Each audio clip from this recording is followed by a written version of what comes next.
கன்னியாகுமரி மாவட்டத்தில் இருசக்கர வாகனங்களில் சாகசம் செய்து ரீல்ஸ் வெளியிட்ட 4 இளைஞர்களை போலீசார் கைது செய்துள்ளனர். கெத்து காட்டுவதாக நினைத்து பைக் சாகசம் செய்து எல்லை மீறிய இளைஞர்களுக்கு போலீசாரால் ஜெயில் விருந்து வைக்கப்பட்ட சம்பவத்தின் பின்னணி என்ன?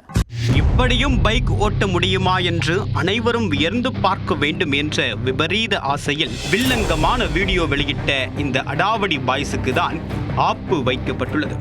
பைக்கில் அஷ்ட கோணலாக அமர்ந்து கொண்டு அட்டூழியம் செய்த வாண்டுகளுக்கு எப்படி ஒழுங்காக செல்ல வேண்டும் என்று போலீசார் தங்கள் பாணியில் பாடம் எடுத்துள்ளனர்.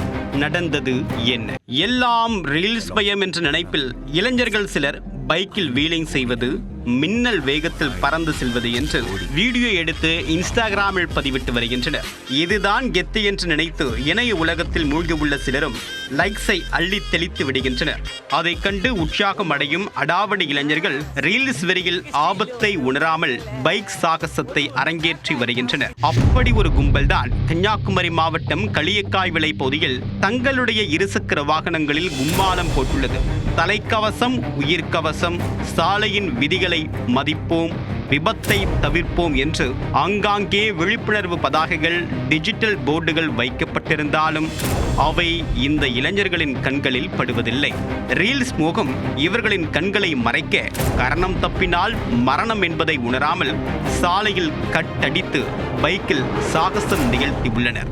வாகனங்களுக்கு இடையே வளைந்து செல்வதும், இருசக்கர வாகனத்தில் நின்றபடி பயணிப்பதும், பொதுமக்களை அச்சுறுத்துவது என்று இவர்களின் அக்கப்போர் தொடர்ந்துள்ளது.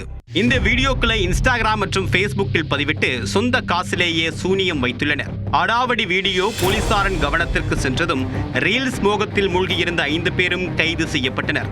விசாரணையில் அவர்கள் சஞ்சய், ஜோயல், ஜெபின் மற்றும் 17 வயது சிறுவன் என்பது தெரிய வந்தது. பிறகு இவர்கள் மீது வழக்கு பதிவு செய்யப்பட்டு இருசக்கர வாகனங்களும் பறிமுதல் செய்யப்பட்டன. இதையடுத்து இது போன்ற செயலில் ஈடுபடக்கூடாது என்று எச்சரித்து போலீசார் ஜாமீனில் விடுவித்தனர்.